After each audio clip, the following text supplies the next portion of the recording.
DC Boxing Legend Podcast. DC Boxing Legend Podcast. DC Boxing Legend Podcast. DC Boxing Legend Podcast. DC Boxing Legend Podcast. DC Boxing Legend Podcast. DC Boxing Legend Podcast. DC Boxing Legend Podcast. Home of the champions. Welcome to DC Boxing Legends Podcast, ladies and gentlemen. My name is Rashid Hammond, and today's discussion will be about the Gervonta Tank Davis versus CRUZ fight. I'm just going to give a brief opinion on what I feel about it and how much of success I think the fight was, especially for Gervonta Tank Davis.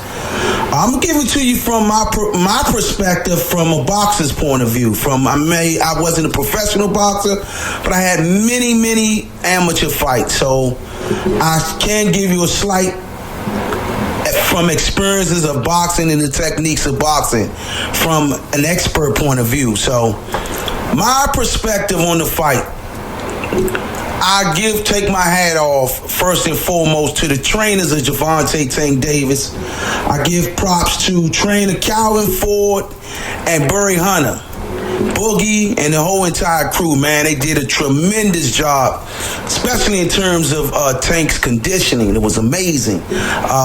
All those body shots was delivered from Isaac CRUZ, but Tank, it didn't seem to faze him, in my opinion. And also, I take my hat off to Gervonta Tank Davis for also the tremendous resilience in there with the injury. That was old school textbook boxing, man. I mean, if you were injured, man, you know what I'm saying, you those 4 rounds, man, I would have gave it to him too, you know what I'm saying, to recover. And that's basically what he did, man. He basically just started thinking like his mentor, man. He went in there just like his mentor, Floyd Mayweather. I truly think it was some amazing boxing, man. It was excellent. It was textbook on another scale. To be injured, to go in there and to produce the results that he was able to produce, man, was remarkable. I look forward to seeing some things in the future with Tank, man. It was a spectacular performance. I also take my hat off to Isaac CRUZ, man. He's gonna be a wrecking force, man. He's gonna be here to stay, man. It's gonna be a lot of upsets with that fighter, man. I see a lot of upsets in the future.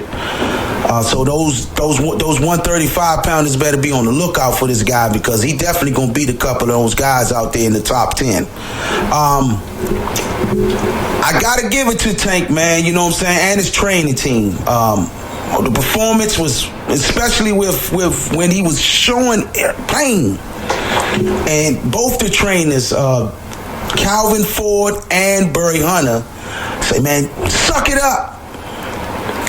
Get in there, man, and we'll worry about that pain after. But right now, we gotta complete the mission. That's what trainers are there for, man. To take their fighters to that next level and make them believe in themselves more than they believe in themselves. And they definitely went out and did that. So what a remarkable performance by Tank Davis. I thought he won the fight. I gave CRUZ 4 rounds. I gave the other gentleman, I gave CRUZ 4 rounds, and I gave Gervonta Tank Davis the remaining. Because I think those were the rounds that when the injury started playing his part, that's when he started doing his boxing and movement. In my opinion, this was Tank's best performance thus far. You're like, wow, but he didn't knock the guy out. That's why I think it was his best performance thus far. He overcame adversity, completed the mission, got the job done, can show that he can adapt to any situation if necessary. That's exactly what he did. So, man, I definitely take my I definitely take my hat off to that team and to Gervonta Tank Davis. I think he did a remarkable job. Well, that's my take, man, from DC Boxing Legends Podcast. This is our first time doing video. I want to know what y'all think, man. Leave a like, comment. This is our first time doing a video take. So, peace and blessings. DC Boxing Legend Podcast. DC Boxing Legend Podcast. DC Boxing Legend Podcast. DC Boxing Legend Podcast. DC Boxing Legend Podcast. DC Boxing Legend Podcast. DC Boxing Legend Podcast. DC Boxing Legend Podcast. Home of the champion.